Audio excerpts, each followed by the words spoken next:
Hello and welcome to everyone. Welcome to conceptual wise विकास।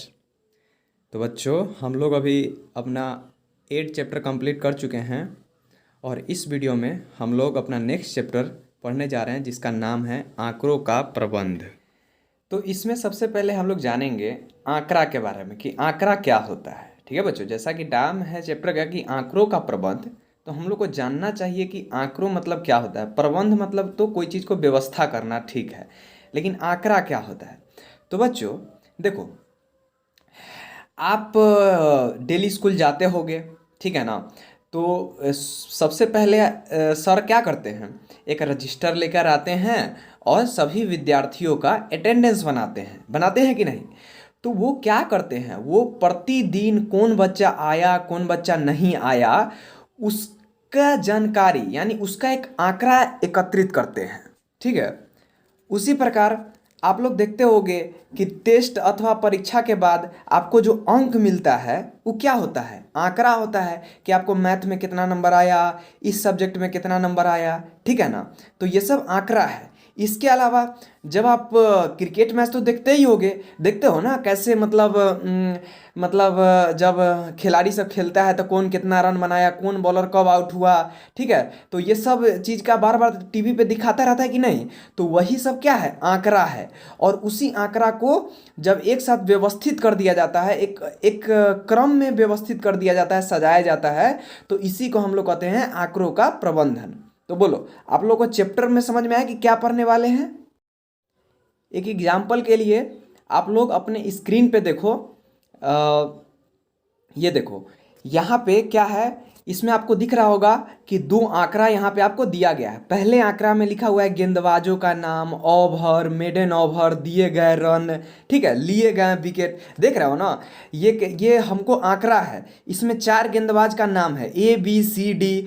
इस चारों गेंदबाज ने 10-10 ओवर फेंका, कितना मेडन ओवर फेंका, कितना रन दिया, कितना कौन विकेट लिया, ये सब क्या है हमको, ये जो आंकड़ा है उससे प्राप्त, इससे हमें पता चलता है।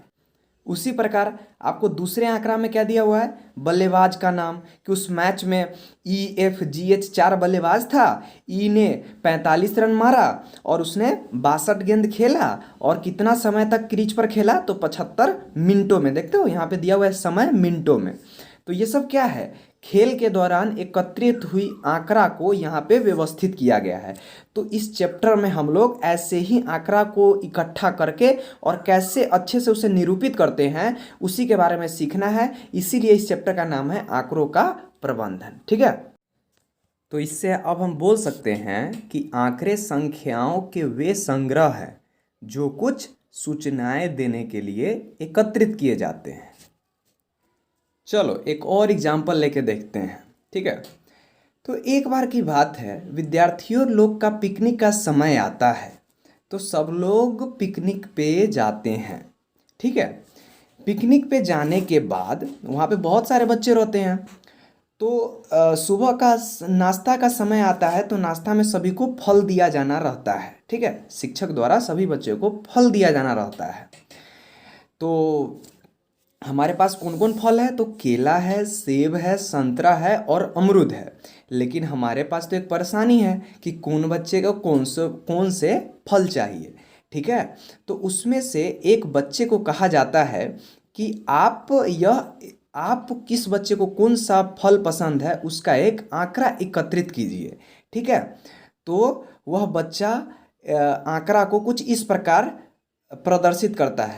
देख रहे हो, इसमें बहुत सारे बच्चा है, राघव, प्रीति, अमर, फातिमा, अमिता, ठीक है, जिसको अलग अलग केला, सेब, अमरूद, संतरा ये सब पसंद है। तो अब इस आंकड़ों की मदद से शिक्षक क्या करेंगे, सभी को फल देंगे। लेकिन सोचो, शिक्षक को कितना कठिनाई होगा, बार बार यह देखना हुआ कि राघव को क्या चाहिए। मतलब मान लो अगर शिक्षक को यह चाहिए कि हमको कितना केला लाना चाहिए बाजार से खरीद कर, कितना सेब लाना चाहिए, कितना अमरूद लाना चाहिए, तो इसमें बार बार क्या होगा, बच्चे को नाम पढ़ पढ़ के या तब उसको गिनना होगा। तो इसमें मतलब कितना हमको केला, कितना अमरूद, कितना संतरा चाहिए, यह खोजने में परेशानी होगी। तो उसमें से एक बच्चा था राघव, वो सर को एक आइडिया दिया कि सर हम क्यों ना इस आंकड़े को कुछ इस प्रकार लिखें। सभी बच्चों को पूछा गया और केवल उनके पसंद का फलों को इस प्रकार लिख दिया गया, जैसे केला, सेब, अमरूद, संतरा, केला, अमरूद, ये सब ऐसे करके लिखा गया। तो इस तरह से अब शिक्षक को कितना केला और कितना अमरूद चाहिए और कितना और फल चाहिए वो पता करने में उससे आसानी होगी। लेकिन तभी उसमें से एक बच्ची थी जिसका नाम था प्रीति, उसने एक और आइडिया सोचा और कहा, क्यों ना सर हम कुछ ऐसा करें कि हमारे पास 4 बॉक्स हो और जिसमें एक बॉक्स केला का, एक बॉक्स अमरूद का, एक बॉक्स संतरा का और एक बॉक्स सेब का हो, और जिसको जो फल अच्छा लगे वह एक कंकर लेकर और उस वाले बॉक्स में गिरा दे। तो उसने इसलिए इस प्रकार कुछ आंकड़ा एकत्रित किया। तो देखो बच्चों, अब जो हमारे पास ये 4 वर्ग वाला आपको बॉक्स दिख रहा होगा, अब इस प्रकार जब हमें आंकड़ा एकत्रित हुआ तो इससे शिक्षक को कितना आसानी होगा कि हाँ, इस आंकड़ा से हम कितना आसानी से बता सकते हैं कि 3 3 6 2 8 को केला चाहिए, 3 संतरा चाहिए, 3 2 5 सेब चाहिए और 4 अमरूद चाहिए। तो देखा बच्चों, हमने एक ही प्रकार के आंकड़ा को कितना भिन्न भिन्न तरीकों से दर्शाया और उसमें हमारा कौन सा आंकड़ा सबसे अच्छा निकला, तो ये वर्ग वाला, मतलब प्रीति का आइडिया बेस्ट था। तो एक ही आंकड़ा को हम लोग भिन्न भिन्न प्रकार में प्रदर्शित किए, इसी को हम लोग कहते हैं आंकड़ों का अभिलेखन। ठीक है, यानी आंकड़ों को विभिन्न प्रकार से लिखा जाना। अब बच्चों हमारा नेक्स्ट टॉपिक है आंकड़ों का संगठन। मतलब इसी आंकड़ा को यदि हम पेन और कागज लेकर उस आंकड़ा को पेन कागज पर प्रदर्शित कर दे तो उसे ही हम लोग क्या कहेंगे, आंकड़ों का संगठन। जैसे देखो, यहाँ पर एक बच्चा अमर ने इस आंकड़े को कुछ इस प्रकार व्यवस्थित कर दिया। ठीक है, इससे टीचर को आसानी से दिख जाएगा कि 8 को केला चाहिए, 3 संतरा चाहिए, 5 सेब चाहिए और 4 अमरूद चाहिए। इसी आंकड़ा को हम लोग क्या कह देंगे, आंकड़ों का संगठन। चलो बच्चों, तो एक और क्वेश्चन से समझते हैं। तो हमारे सरकारी स्कूल में जो लंच होता है तो उसमें खाना मिलता है। तो उस खाना में 3 चीज़ बनने वाला था, चावल बनने वाला था, रोटी बनने वाला था। ठीक है, तो शिक्षक ने एक मारिया नाम की लड़की रहती है और उससे कहते हैं कि जाओ कितने बच्चों को, मतलब वह विद्यार्थियों की संख्या ज्ञात करो कि कितने को चावल पसंद है, कितने को रोटी पसंद है और कितने को चावल और रोटी दोनों पसंद है।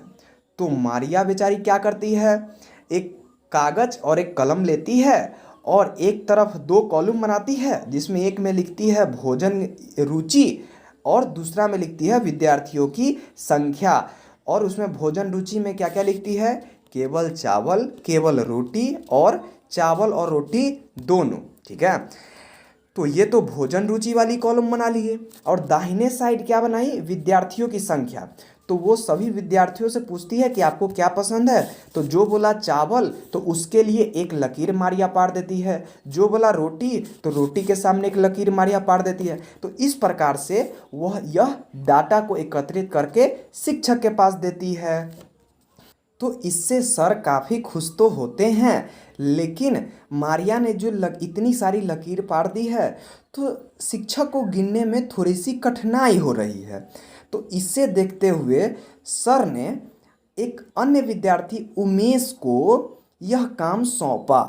तो उमेश ने भी इस प्रकार से डेटा को एकत्रित करके सर को देते हैं।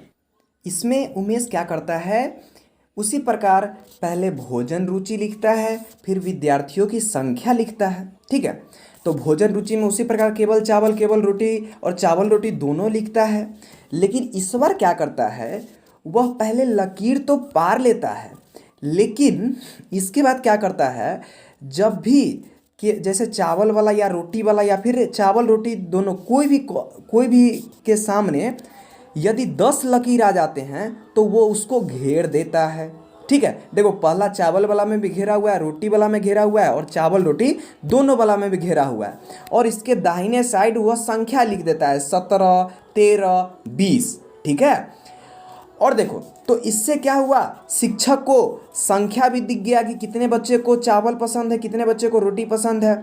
और वह लाइन से भी देखना चाहे तो आसानी से 10 को तो आप गिनना नहीं पड़ेगा। क्यों? क्योंकि जो भी सर जैसा ही घेरा देखेंगे तो ऐसा ही समझेगा ओ ये तो 10 का घेरा है, तो 10 को तो उनको गिनना नहीं पड़ेगा, बाकी को गिनना पड़ेगा। ठीक है ना? तो यह जो सारणी है वह पहले वाले सारणी से काफ़ी अच्छा है। लेकिन तभी उमेश के दोस्त ने राजन जब यह आंकड़ा देखता है तो अपने गुरुजी को बोलता है कि सर हम तो इससे अच्छा मतलब आंकड़ा तैयार कर सकते हैं। तो सर ने बोला ठीक है करके दिखाओ।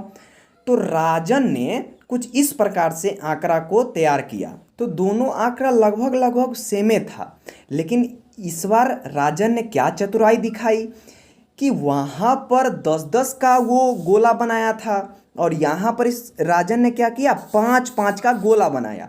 क्यों? क्योंकि बच्चों आप देख पा रहे हो कि 5-5 का जो गोला है वो गिनने में आसानी है, और इसके बाद जो बचा जो 2 लकीर है उसको तो हम आसानी से गिन सकते हैं।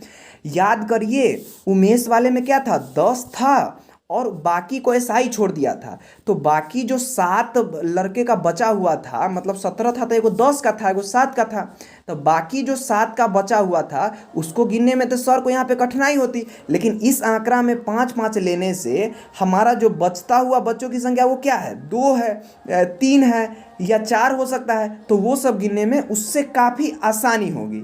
तो इस प्रकार राजन का जो आंकड़ा है वो सबसे अच्छा है।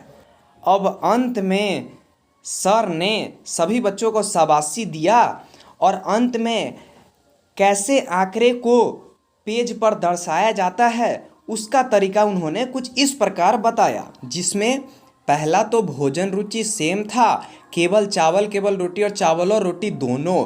लेकिन जो विद्यार्थियों की संख्या दर्शाने का जो सही तरीका है वो ये है, क्या है कि यदि देखो इसमें क्या है, जैसे चावल वाले लाइन में ध्यान दो, चावल वाले लाइन में क्या है 4 गो लकीर खींचा हुआ है, अब 5वां लकीर काटा हुआ है, फिर 4 गो लकीर खींचा हुआ है, 5वां लकीर काटा हुआ है। समझे बच्चों?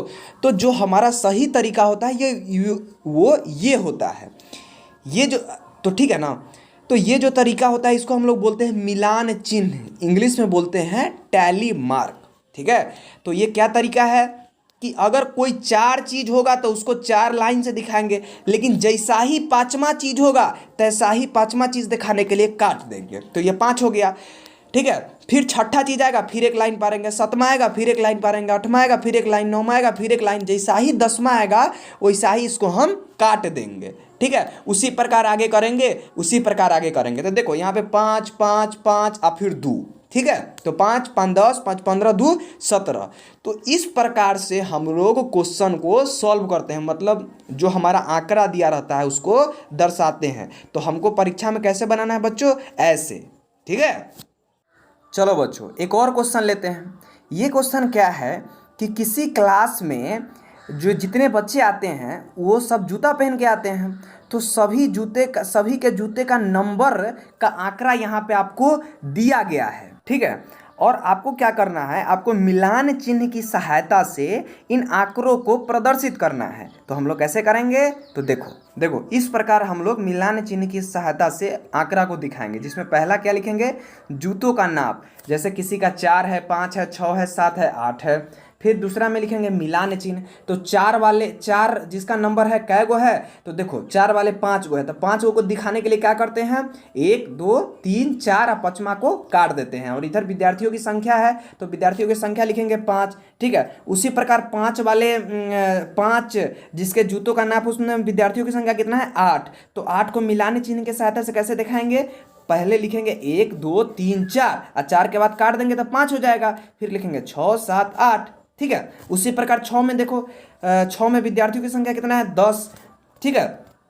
तो कैसे दिखाएंगे, तो 1 2 3 4 और 5 को फिर काटेंगे, फिर 6 7 8 9 और 10 को फिर काटेंगे। आया बात समझ में? तो बच्चों बताओ, अगर इसमें आपसे सर ने क्वेश्चन पूछा कि बताओ अधिकतम विद्यार्थियों द्वारा जो जूता पहना जाता है उसका नंबर क्या है, तो देखो तो बच्चों 6 नंबर का जो जूता है उसमें विद्यार्थियों की संख्या कितनी है, तो 10। तो ये हमारा सबसे ज़्यादा है, तो हमारा आंसर हो जाएगा 6 नंबर वाला जूता। अब बच्चों हमारा नेक्स्ट टॉपिक है चित्रालेख। क्या है बच्चों? चित्रालेख। तो चित्रालेख क्या होता है? जब आंकड़ों को चित्र वस्तुओं या वस्तुओं के भागों के रूप में निरूपित करता है और इसको केवल देखकर ही आंकड़ों से संबंधित प्रश्नों के उत्तर दिए जा सकते हैं, तो इससे ही हम लोग क्या कहते हैं? चित्रालेख। ठीक है बच्चों, मतलब क्या है, इससे पहले हम लोग जो आंकड़ा था उसे किसके द्वारा दर्शाते थे? मिलान चिन्ह के द्वारा। लेकिन अब हम लोग आंकड़ों को किससे प्रदर्शित करेंगे? तो चित्र के द्वारा, और जिसे हम लोग क्या कहते हैं? चित्रालेख। जैसे कि एग्जाम्पल देखो बच्चों, मान लो एक अलमारी है जिसमें 5 खाने हैं, ठीक है, और सभी खानों में पुस्तक रखी गई है। तो देखो उस रखी गई पुस्तकों को हम लोग देखो ऐसे एक आंकड़ों में सजाए हैं ना। देखो मतलब उस खाने में जितने जितने पुस्तक रखे गए हैं उसको हम लोग इस प्रकार से चित्र के द्वारा दर्शा दिए, तो इसे ही हम लोग क्या कहेंगे? चित्रालेख। मान लो 5 खाना है तो उसको 5 पंक्ति में दिए, पंक्ति 1, पंक्ति 2, पंक्ति 3, पंक्ति 4, पंक्ति 5, ठीक है। मान लो एक जो चित्र है वह एक पुस्तक को दिखाता है। देखो दाहिने साइड में लिखा हुआ है एक एक वो जो ऐसा एक पिक्चर है बराबर एक पुस्तक दिखा गया है। मतलब पंक्ति 1 अगर पहला खाना को दर्शा रहा है, मतलब पहले खाने में 4 पुस्तक है। पंक्ति 2 माने दूसरे खाना को दर्शा रहा है तो दूसरे में 1, 2, 3, 4, 5 माने 5 पुस्तक है दूसरे खाना में। उसी प्रकार तीसरे, उसी प्रकार चौथे, उसी प्रकार पांचवें। तो देखा आपने कैसे ये हमारा जो आंकड़ा था उसको चित्र के द्वारा दर्शाएं, तो इसे ही हम लोग क्या कहेंगे? चित्रालेख। अब देखो बच्चों, आपको किसी आंकड़ा का एक चित्रालेख दिया गया है और क्वेश्चन पूछता है, ठीक है। तो ये चित्रालेख किसका है? तो किसी कक्षा में 30 विद्यार्थी होते हैं, ठीक है, और किसी सप्ताह के सोमवार, मंगलवार, बुधवार, बृहस्पतिवार, शुक्रवार, शनिवार में जितने विद्यार्थी अनुपस्थित रहते हैं, मतलब देखो जितने विद्यार्थी अनुपस्थित रहते हैं उसको लिखा गया है। जैसे देखो यहाँ पे एक बच्चा दिया गया है, बराबर क्या लिखा हुआ है? एक अनुपस्थित। मतलब जय गो यहाँ पे बच्चा है, तय गो यहाँ पे कितने, तय गो बच्चा क्या होगा? अनुपस्थित होगा, मतलब अब्सेंट होगा, ठीक है। तो आपको चित्रालेख समझ में आया? चलो, तो चित्रालेख में पहला सोमवार है, सोमवार में 1, 2, 3, 4, 5 बच्चा है, मतलब 5 बच्चा अब्सेंट है। मंगलवार में क्या बच्चा है? 1, 2, 3, 4 मतलब 4 बच्चा अब्सेंट है, ठीक है। तो देखो नीचे आपको 3 क्वेश्चन दिया गया है ए बी सी में। ए में क्या कहता है? किस दिन सबसे अधिक विद्यार्थी अनुपस्थित थे? तो देखो तो आपको शनिवार में 1, 2, 3, 4, 5, 6, 7, 8 बच्चे अनुपस्थित थे, जो सबसे ज़्यादा है, तो शनिवार आंसर हो जाएगा। किस दिन उपस्थित पूर्ण रही? मतलब किस दिन 30 में से 30 बच्चे आए? तो बच्चों देखो अगर 30 में से 30 बच्चे आए होंगे तो क्या होगा? एक भी अनुपस्थित नहीं होगा। तो देखो बृहस्पतिवार में एको को बच्चा है नहीं है, यानी कि बृहस्पतिवार के दिन 30 बच्चा आए थे, ठीक है। इसके बाद है इस सप्ताह में कुल अनुपस्थिति कितनी रही? मतलब इस पूरे सप्ताह में सोमवार से लेकर शनिवार तक कितना बच्चा अनुपस्थित रहा? तब पहला दिन देखो सोमवार को 1, 2, 3, 4, 5, फिर मंगलवार को 1, 2, 3, 4, तो सबको जोड़ देंगे तो हमारा कुल अनुपस्थित निकल जाएगा। तो 5, 4, 9, 2, 11, 1, 12, अब 12, 8, 20, यानी आंसर हमारा क्या हो जाएगा? 20। चलो हम अपना नेक्स्ट क्वेश्चन देखते हैं। तो नेक्स्ट क्वेश्चन क्या है? आपको ये चित्रालेख दिया गया है, ठीक है।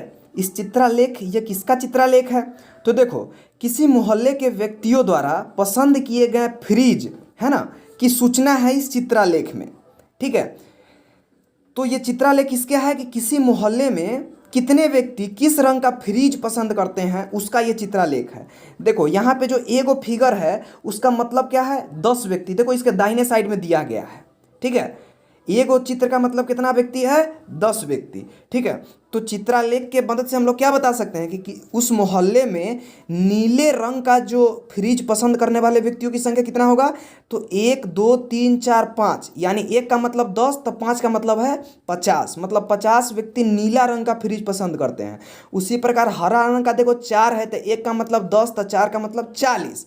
उसी प्रकार लाल में देखो, लाल में देखो क्या बात है कि इसमें 5 तो है लेकिन छठा जो है वो कटा हुआ है, मतलब आधा है। आधा का मतलब, पूरा का मतलब 10, तो आधा का मतलब 5, यानी लाल वाले कितने लोग हैं जो लाल फ्रिज को पसंद करते हैं? तो 1, 2, 3, 4, 5, और ये तो 5 का 50, आधा 5, तो 50, 5, 55, यानी 55 लोग हमारा लाल फ्रिज पसंद करते हैं। तो इस चित्रालेख से हम लोग इतना सूचना जुटा सकते हैं। अब हमारा क्वेश्चन इसमें क्या कहता है? देखो पहला क्वेश्चन कहता है नीले रंग को पसंद करने वाले व्यक्तियों की संख्या ज्ञात कीजिए। तो देखो नीला रंग ऊपर है में कितना है, 1 2 3 4 5, यानी 1 का मतलब 10, तब 5 का मतलब 50, तो 50 गो व्यक्ति है जो नीला रंग को फ्रिज को पसंद करते हैं। अगला क्वेश्चन है कितने व्यक्ति लाल रंग पसंद करते हैं। तो देखो लाल में अभी हमने ज्ञात किया कितना है, 1 2 3 4 5, 5 का मतलब 50, आधा है तो 55, यानी 55 लोग क्या करते हैं कि लाल रंग के फ्रिज को पसंद करते हैं। तो इस प्रकार हम लोग क्वेश्चन को सॉल्व करेंगे, ठीक है, आया समझ में। अब बच्चों हम लोग चित्रालेख से तो क्वेश्चन बना लिए, अब हम लोग को भी चित्रालेख खींचना आना चाहिए। मतलब अगर आंकड़ा दिया रहे, कोई चीज़ का डाटा दिया रहे, तो उससे चित्रालेख कैसे हम लोग खींचते हैं ये हमें आना चाहिए। तो चलो अब हम लोग सीखते हैं चित्रालेखों को खींचना। चलो इसके लिए हम कुछ क्वेश्चन देखते हैं। तो हमारा पहला क्वेश्चन है कि किसी कक्षा में 30 विद्यार्थी रहते हैं और किसी सप्ताह में कितने बच्चे उपस्थित रहते हैं, इसका हमको आंकड़ा दिया गया है और इसका हमें चित्रालेख खींचना है, ठीक है। तो जैसे सोमवार को 24 बच्चा, मंगलवार को 26, बुध को 28, बृहस्पति को 30, शुक्रवार को 29 और शनिवार को 22 बच्चे उपस्थित हैं। तो इसका हमको क्या करना है, चित्रालेख खींचना है। तो बड़ी आसानी से हम लोग चित्रालेख खींचेंगे बच्चों। देखो चित्रालेख क्या होता है, केवल आंकड़ा जो रहता है उसको हमको चित्र के द्वारा दर्शाना रहता है।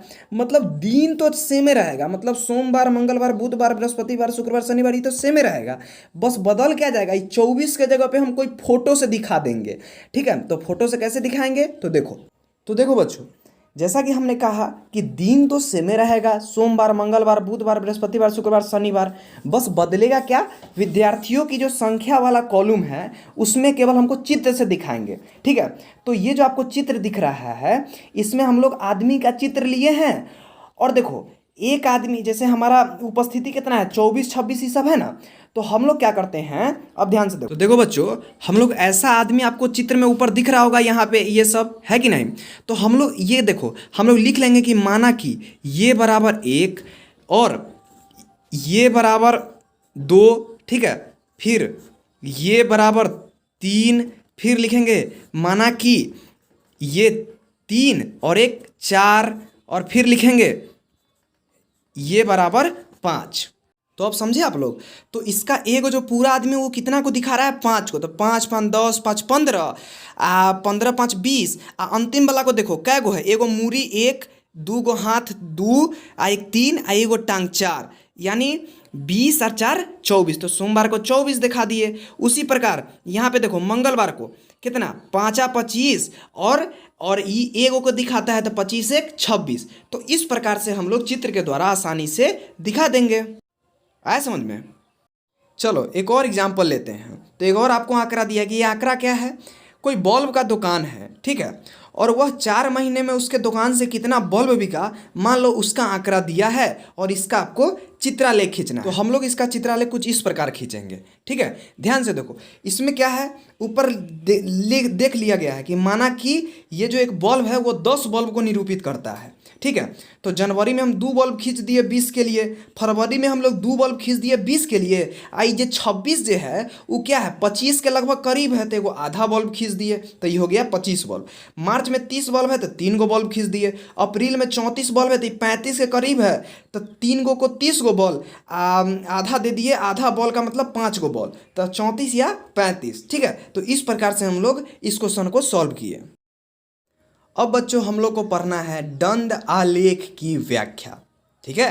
तो इसको पढ़ने के लिए सबसे पहले हम लोग जानेंगे कि दंड आलेख होता क्या है। तो देखो बच्चों, यही होता है दंड आलेख। देखो यहाँ पे आपको पीला पीला डंडा डंडा दिख रहा है, देख रहे हो ना, नामे से स्पष्ट है दंड आलेख, मतलब डंडा जैसन आलेख है ना, उसके द्वारा आंकड़ों को दर्शा रहे हैं। चलो इस दंड आलेख को समझने का प्रयास करते हैं। तो देखो यह दंड आलेख कब खींचा गया, तो देखो यह दिल्ली में किसी जगह पर है ना, कोई चौराहा होता है और किसी दिन के 6 बजे से लेके 12 बजे तक के बीच है ना, प्रत्येक घंटे कितने कितने गाड़ी आए गए, उस आंकड़े को हम लोग यहाँ पे दंड आलेख द्वारा दर्शाए हैं, ठीक है। देखो यहाँ पे क्या है, इस दंडालेख में आपको दिख रहा होगा, इस पर इधर लिखा हुआ है बाएं साइड समय अंतराल और दाहिने साइड लिखा गया है वाहनों की संख्या, ठीक है। तो आपको दाहिने साइड दिख रहा होगा 6 से 7, 7 से 8, 8 से 9, ठीक है। ये सब क्या है बच्चों, घंटों का अंतराल कि 6 से 7 बजे, 7 से 8 बजे, 8 से 9 बजे, 9 से 10 बजे, 10 से 11 बजे, 11 से 12 बजे। ठीक है, देखो तो और इधर क्या है, वाहनों की संख्या 100, 200, 300, 400, 500, 600 से लेके 1200 तक। तो देखो यहाँ से हम इस दंड आलेख से हम क्या कैसे आंकड़ा प्राप्त करेंगे, तो देखो 6 से 7 बजे के समय अंतराल में, 6 से 7 बजे के समय अंतराल में कितने वाहने गए, तो ये आपको दिख रहा होगा 100 से अधिक कुछ, 100 और 200 के बीच है, मतलब 150 ये सब कुछ होगा। फिर 7 से 8 बजे के बीच कितना, तो ये 1200 वाहन गए 7 से 8 बजे के बीच। ठीक है, उसी प्रकार 8 से 9 के बीच, तो ये जो सीधी लाइन कहाँ तक 1000 आती है, तो 8 से 9 बजे के बीच 1000 वाहन गए। उसी प्रकार हम लोग यहाँ से आंकड़ा प्राप्त करते हैं। समझ में आया? चलो एक और दंड आलेख देखते हैं। तो ये देखो, ये हमारा एक और दंड आलेख है। ये दंड आलेख किस आंकड़े का है, तो देखो हमारे देश में जनगणना होती है ना, तो हमारे सबसे पहली जनगणना कब हुई थी बताओ, तो 1951 में हुई थी।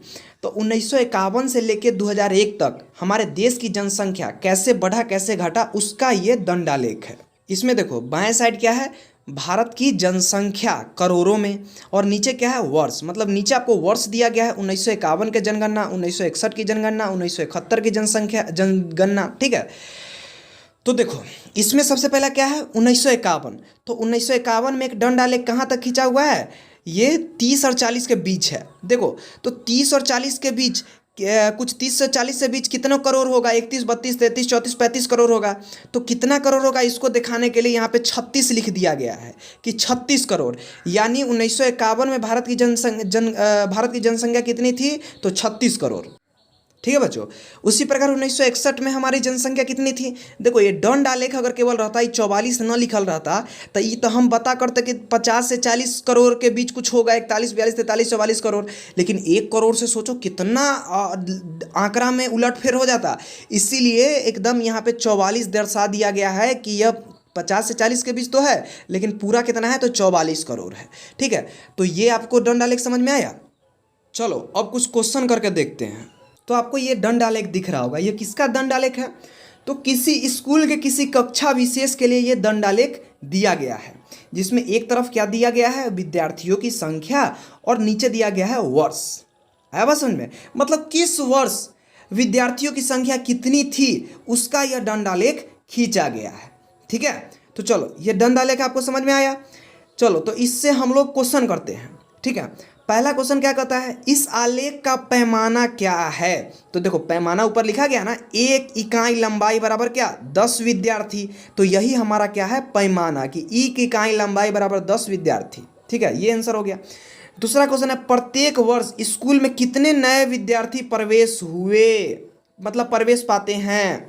ठीक है, तो देखो बच्चों यहाँ पे 2000 में 30 विद्यार्थियों थे, 2001 में 40 विद्यार्थी थे, 2002 में 50 विद्यार्थी थे। मतलब देख रहे हो प्रत्येक वर्ष यहाँ पे 10 नए विद्यार्थी प्रवेश पा रहे हैं।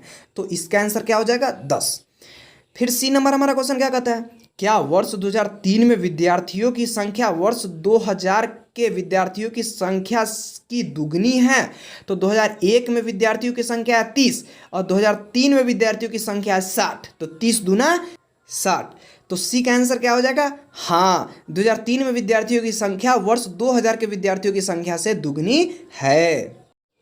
तो चलो बच्चों, अब तक तो हम जो दंड आलेख दिया रहता था और हमें उस दंड आलेख को देखकर कुछ क्वेश्चन का आंसर बताना रहता था, लेकिन अब हमें आंकड़ा दिया रहेगा और इससे दंड आलेख कैसे खींचेंगे वो सीखेंगे। तो चलो देखते हैं।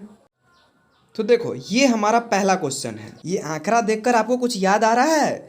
जी हाँ, ये वही पिकनिक वाला आंकड़ा है। ठीक है, तो देखो यहाँ पे फल का नाम केला, संतरा, सेब, अमरूद दिया गया है। विद्यार्थियों की संख्या मतलब कितने विद्यार्थियों को केला पसंद है, संतरा पसंद है, सेब पसंद है, अमरूद पसंद है, वो दिया गया है। और इसका हम लोग को दंड आलेख खींचना है। तो इसका दंड आलेख कैसे खींचेंगे, तो देखो बच्चों दंड आलेख खींचने के लिए सबसे पहले हम लोग क्या करते हैं, पैमाना अपना तैयार करते हैं। तो देखो हमने यहाँ पे पैमाना तैयार किया कि 1 इकाई लंबाई बराबर 1 विद्यार्थी। ठीक है, और बाएं साइड हम लोग क्या किए, विद्यार्थियों की संख्या को दर्शाएं और नीचे फल दर्शा दिए। ठीक है, तो विद्यार्थियों की संख्या 1 से लेकर 10 तक यहाँ पे दर्शा दिए। ठीक है, और सबसे पहला दंड में हम लोग क्या लिखे, केला। तो ये दंड कहाँ तक खींचेंगे, 8 तक खींचेंगे, क्योंकि हमारा केला पसंद करने वाले विद्यार्थियों की संख्या कितनी है, 8। उसी प्रकार हम लोग संतरा के देखेंगे, तो संतरा पसंद करने वाले विद्यार्थियों की संख्या कितनी, 3। तो हम संतरा वाले दंड आलेख को कहाँ तक ले जाएंगे, 3 तक ले जाएंगे। ठीक है, उसी प्रकार सेब और अमरूद का करेंगे। कोई बच्चा यह क्वेश्चन पूछेगा कि भैया बताओ, फल को क्या हम इस साइड और विद्यार्थियों की संख्या इस साइड लिखकर इसको हम हॉरिजेंटली नहीं बना सकते हैं? तो जी हाँ, आप इसको उधर और उसको इधर करके भी बना सकते हैं। ठीक है, चलो बच्चों अब एक और क्वेश्चन लेते हैं। ये मान लो ये आंकड़ा छोटू के घर में जो एक खर्च होता है उसका ये आंकड़ा दिया गया है। मतलब किसी महीने में मकान किराया उसको इतना 3000 लगता है, भोजन 3400 रुपया भोजन पे लगता है, शिक्षा पे इतना, बिजली परिवहन और अलग खर्चा विविध, मतलब अलग कोई कोई खर्चा 1200 रुपया लगता है। तो ये आपको आंकड़ा दिया गया है और इस आंकड़ा को आपको दंड आलेख द्वारा खींचना है। तो चलो इसको देखो यहाँ पे। तो हमने क्या किया, बाएं साइड वह ले लिया। तो इसमें भी सबसे पहले हम लोग को क्या करना है, सबसे पहले हम लोग को पैमाना लेना है। ठीक है, तो हमने क्या लिया, 1 इकाई लंबाई बराबर 200 रुपये। ठीक है, तो यहाँ पे देख रहे हो आप 200, 400, 600, 800, 1000 से लेके कहाँ तक हम लोग गए हुए हैं, 3600 तक, क्योंकि हमारा जो आंकड़ा दिया गया उसमें हाईएस्ट खर्च कितना है, 3600। इसीलिए सॉरी है तो 3400, लेकिन हम 3600, 3800, 4000 जहाँ तक जाने का मतलब जितना हाईएस्ट खर्च है उससे ज़्यादा तक जाएंगे, तभी तो हमारा जो दंड की जो लंबाई होगी वो उसमें समा सकेगी। नहीं तो अगर कम में ही मान लो 2600 तक जाते, 2600 तक, अब 3000 खर्चा रहता है तो दंड आलेख तो ऊपर ले जाना पड़ता है, तो हमारा गलत हो जाता। इसीलिए हम कभी भी जाएंगे तो 3400 या उससे ऊपर ही जाएंगे, 3600, 3800, 4000, उससे ऊपर आप जहाँ तक जाओ। ठीक है, तो ये हमारा हो गया पैमाना, क्या कि 1 इकाई लंबाई बराबर 200 रुपये। ठीक है, तो बाएं साइड में हम लोग वह लिख दिए 200 से लेकर 3600 तक। ठीक है, चलो अब पहला दंड हम खींचेंगे मकान किराए का। तो मकान किराए का हमारे पास मकान किराया कितना है, तो 3000 रुपया। तो ये जो दंड खींचेंगे वो कहाँ तक खींचेंगे, 3000 तक। उसी प्रकार भोजन में है हमारा 3400 रुपया खर्च है, तो भोजन का जो दंड खींचेंगे वो कहाँ तक खींचेंगे, 3400 तक। उसी प्रकार हम लोग शिक्षा, बिजली, परिवहन, विविध इत्यादि का दंड इस प्रकार बड़ी आसानी से खींचेंगे। बोलो आया समझ में? देखो बच्चों, उसी जो आंकड़ा है उसको हम लोग इस प्रकार से भी दंड आलेख द्वारा व्यवस्थित कर सकते हैं। ठीक है, हमने आपको पहले भी बताया कि जो व्यय को आप इधर लिखो ऊंचा वाले लाइन या नीचे वाले लाइन पे, उससे फर्क नहीं पड़ता है, आप किसी पे भी बना सकते हो। ठीक है, तो दोनों सही है, दोनों में आपको फुल मार्क्स मिलेंगे। तो वीडियो देखने के लिए आपका बहुत बहुत धन्यवाद। और अब आपकी बारी, अब आप इसे वीडियो को प्यार दे सकते हैं और हमारे मेहनत को अगर पसंद करते हैं तो प्लीज़ सब्सक्राइब करें और दोस्तों के साथ शेयर करें और इस वीडियो को बहुत सारा ढेर सारा प्यार दें, ताकि हम आपके लिए जो कंटेंट है वो और अच्छे से और बहुत मेहनत के साथ आपके लिए लाएं, ताकि आपको हर एक बात बड़ी आसानी से और अच्छे से समझ में आए। थैंक यू सो मच, मिलते हैं फिर नेक्स्ट वीडियो में, तब तक के लिए बाय बाय, थैंक यू।